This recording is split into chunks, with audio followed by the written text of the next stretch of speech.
तालुक्यात मोठ्या प्रमाणात रस्त्याची कामं चालू पीडब्ल्यूडीच्या द्वारे।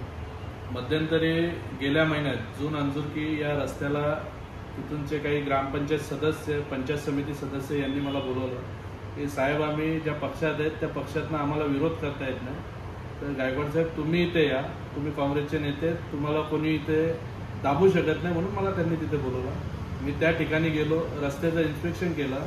तिथे रस्ता 14 इंचाचा बांधण्याचा प्रस्तावित असताना त्या ठिकाणी रस्ता 6 इंचाचा बांधण्यात येत आहे। सोलिंग ही 4 इंचाची पाहिजे, तिथे सोलिंग कुठल्याही पद्धतीने व्यवस्थित बांधली गेलेली नाही।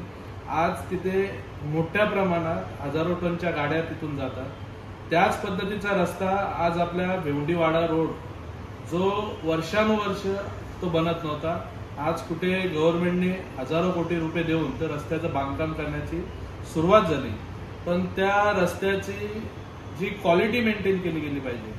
तिथे 18 इंचाचा रस्ता प्रस्तावित असताना तिथे सुद्धा 12 इंचाचा रस्ता कॉन्क्रीट भरण्याचं काम चालू आहे। सोलिंग 4 इंचाची होती, ती 4 इंचाची सोलिंग कुठेच दिसत नाही।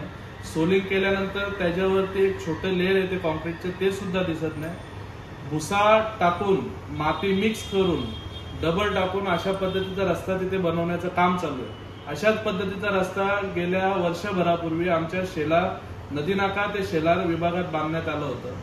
त्या रस्त्याला मोठ्या प्रमाणात भेगा पडलेल्या आहेत। आज सुद्धा जो भेवंडीवाडा रोड बांधण्याचं काम चालू आहे, त्या रस्त्यामध्ये सुद्धा आपण दोंडावडवलीच्या या रस्त्याच्या पुढे गेल्यानंतर जो आमचा दुगाडफाटा एरिया येतो, तो रस्ता आत्ता नव्याने बांधलेला आहे, 2 महिने झालेले आहेत। त्या रस्त्याला आत्ताच भेगा पडलेल्या आहेत आणि कुठेही कॉन्क्रीट तिथं त्या रस्त्यावरती दिसत नाही, डायरेक्टली त्याच्यातनं खडी बाहेर आलेली आहे। अशा पद्धतीचा निकृष्ट दर्जाचा रस्ता बांधण्याचं काम ज्या अधिकाऱ्याच्या माध्यमातून चालू आहे, तो अधिकारी म्हणजे आमच्या भेवंडी तालुक्याला व या वाड्यापर्यंत जो रस्त्याचं काम चालू आहे, या पूर्ण भेवंडी ते वाड्यापर्यंत या रस्त्याला लागलेली कीड मी बोलेन, जो दत्तू गीते नामक जो अधिकारी आहे, हा पीडब्ल्यूडी अधिकारी जेव्हापासून या भेवंडी तालुक्याला नेमण्यात आलेला आहे, त्याच्याद्वारे जेवढे काही रस्त्याची कामं झाली त्याच्यामध्ये मोठ्या प्रमाणात भ्रष्टाचार झालेला आहे।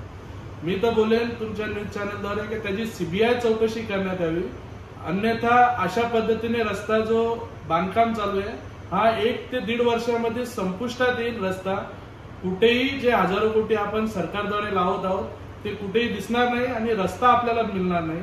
आमच्या ज्या भेवंडीवाडा रोडच्या ज्या जमिनी होत्या तिथे उद्योगधंदे यायला पाहिजे होते, या रस्त्यामुळे मोठ्या प्रमाणात या 5 ते 6 वर्षात अधोगती आमच्या या भेवंडीवाडा रोडची झालेली आहे। तुमच्या आंदोलनाची रूपरेषा कशी राहणार आहे आणि तुम्ही पार्टी लेवलला करणार आहात की तुमचे सामाजिक म्हणून करणार आहात? नाही, हा जो आम्ही आंदोलन उभा केलेला आहे, हा आंदोलन काँग्रेस पक्षाचं एक मी नेता रिप्रेझेंटेटिव्ह, मी भेवंडी ग्रामीण विधानसभा क्षेत्राचा प्रभारी सुद्धा आहे, तर हा आंदोलन हा काँग्रेस पक्षाद्वारे आहे आणि यामध्ये सर्व सामाजिक संस्थांनी सुद्धा यावं।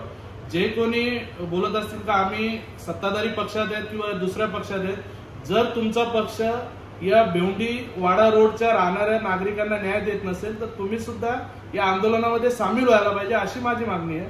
कोणत्याही पक्षाचा भेदभाव न करता, मी जरी काँग्रेसी असलो तरी आपण एक सामाजिक बांधिलकी म्हणून सर्वांनी या आंदोलनात उभं राहिलं पाहिजे, ही माझी सर्व पक्षातील कार्यकर्त्यांना माझी मागणी आहे की तुम्ही ज्या पक्षात काम करता, पण पक्षाच्या द्वारे आपण काम करत असताना समाजाला काहीतरी आपलं देणं लागतं।